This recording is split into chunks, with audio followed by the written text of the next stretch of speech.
guys, it's Sarah the Yoga for Life here. So I've decided to audio my first ever story from back in 2011, my very first fanfiction I ever wrote. And I've since then re-edited it, in 2017, taking out certain concepts out of it, but leaving the main plot, because I kind of drove myself into a wall with this story and then didn't really have anywhere else to go with it as I got older. Because I was 16 when I first started this story, and now I'm 28? So, yeah, a few things changed. But so I redid the story and revamped it into more of what... Stop that. Sorry, you're gonna hear my dog. His little paw pads on the floor in the background. But yeah, you're gonna see some differences if you were an original reader from way back when, but on fanfiction.net or AO3. But otherwise, the main concept of the story is still there. Just certain things were taken out because I ran myself into a bad corner with it. So I needed to drive the plot forward in a much better way. I've put myself in a better position now to drive the story where I want it to go. So that is why I'm revamping it and why it is in construction right now. But it's basically done with the original material. It is moving on now to Chapter 12, which is going to be completely new, so no one's seen this content yet. Because Chapter 11 was old content, and then moving on to completely new content. That was the end of the revamp, because they're moving forward with the new parts of the story that have not been seen. So, with that very winded explanation, you guys can now enjoy me doing an audio series for this story, chapter by chapter, and get to hear me voice the characters and voice act my own story. Because I don't have authorization to do other people's stories, so I'm just doing my own. So I am working on chapter 12 currently, and it will be up soon. But for now, I am starting with revoicing the original chapters, because that will get my butt in gear to update and work on the story more to drive it forward some more into its conclusion. So yeah, you guys are going to have lots and lots of fun. So I hope to see you guys in the upcoming videos for chapters 2 through 11. And I will not be reading all the author notes. So do not worry, nothing is going to be as long as my long-winded explanation right this second. So just letting you know, nothing will be this long-winded. And I will have a timestamp earlier on that will be flashing on the screen telling you to skip forward if you really don't dare to hear me talk.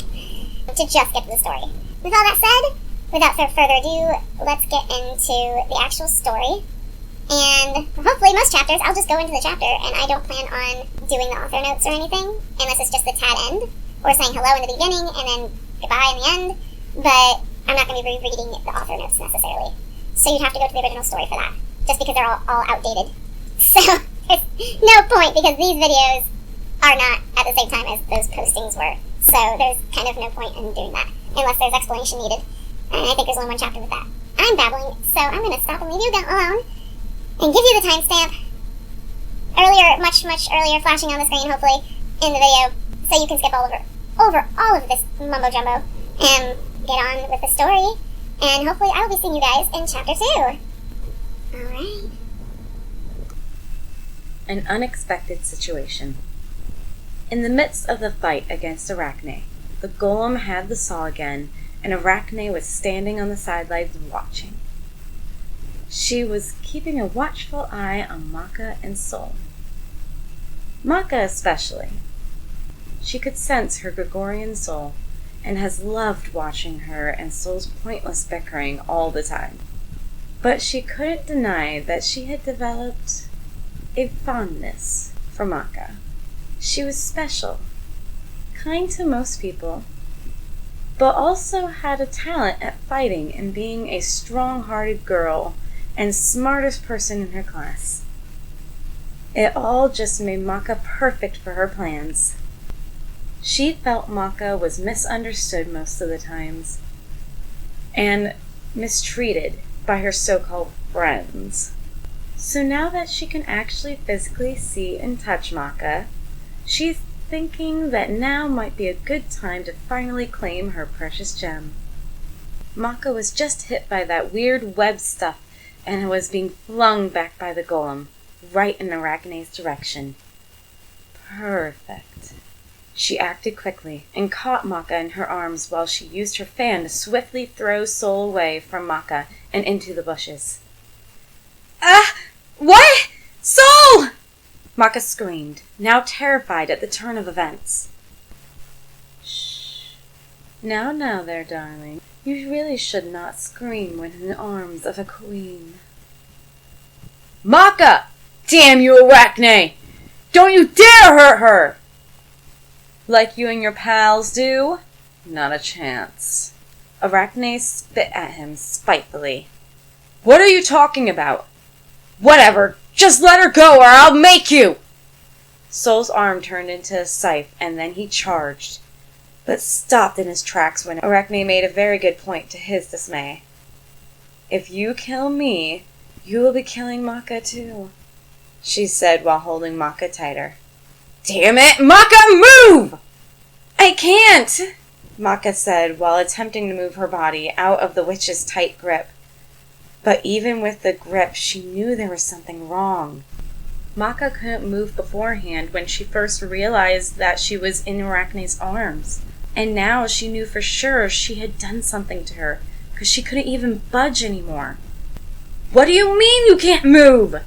I can't move my body! At this, Arachne smiled.